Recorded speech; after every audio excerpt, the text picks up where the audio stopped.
एक बार फिर पटना भरने की तैयारी कर रहे हैं आईपी गुप्ता। जी हां, सहरसा विधायक आईपी गुप्ता ने हाको रथ हम पान है आंदोलन की शुरुआत की थी, जिसके तहत पूरे पटना को आईपी गुप्ता ने पाट दिया था।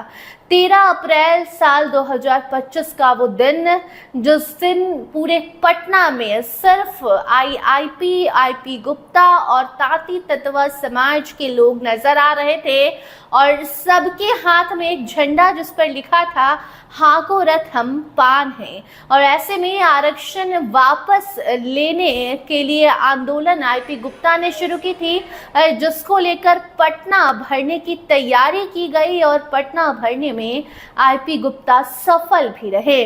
उस वक्त आईपी गुप्ता ना बड़े कोई नेता थे ना ही विधायक, लेकिन फिर भी एक आम नेता, ना ही जो किसी पार्टी से जुड़ा है ना ही किसी बड़े नेता का उसके सर पर हाथ है, सिर्फ उसके समाज के लोगों ने उसका साथ दिया और आईपी गुप्ता ने पूरे पटना को पाट दिया था। 13 अप्रैल साल 2025 का वो दिन, जिसे पूरा जो बिहार है वो याद किया और उसके साथ साथ सिर्फ पटना ही नहीं दिल्ली तक आईपी गुप्ता की चर्चा शुरू हो गई। और ऐसे में अब वर्षगांठ बनाने की तैयारी आईपी गुप्ता कर रहे हैं। साल 2025 13 अप्रैल को जिस तरीके से आईपी गुप्ता ने पटना को पाटा था, ठीक उसी तरीके से अब एक बार फिर से बापू सभागार में बड़ा कार्यक्रम आईपी गुप्ता करने जा रहे हैं। ये वो दिन याद दिलाएगा जिस दिन पूरे पटना में सफ्ताती तत्वा पान समाज के लोग नजर आ रहे थे,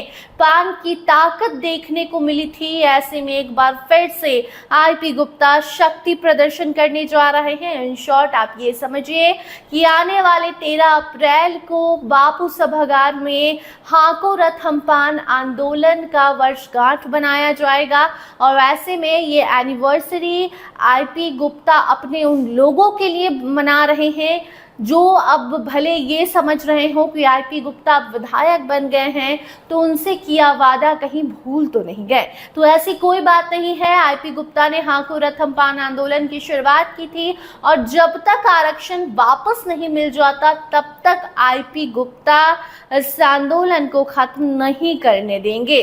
बाकी आपको बता दें कि इस बार स्पेशल गेस्ट के तौर पर, यानी कि मुख्य अतिथि के तौर पर राहुल गांधी और तेजस्वी यादव हैं। दोनों को आईपी गुप्ता ने इनवाइट किया है, क्योंकि भले साल 2025 में आईपी गुप्ता किसी के साथ नहीं थे, उस वक्त आईपी गुप्ता के सर पर किसी का हाथ नहीं था, किसी पार्टी से नहीं जुड़े थे, लेकिन अब जब 1 साल हो गया है तो 1 साल में बहुत कुछ बदल गया है।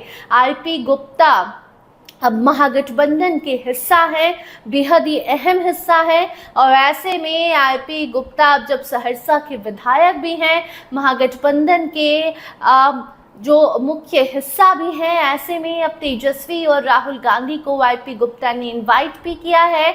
और 13 अप्रैल को जब बापू सभागार में फिर से आईपी गुप्ता गरजेंगे तो उनके लोगों में एक बार फिर से वो एनर्जी आएगी, उनके लोग फिर समझ पाएंगे कि हाँ, हमारे नेता हमसे जो वादा किए थे 1 साल 1.5 साल पहले, वो वादा आज भी याद रखे हैं। बाकी आईपी गुप्ता की ये लड़ाई अभी भी चल रही है, अभी भी आरक्षण वापस नहीं हुआ है।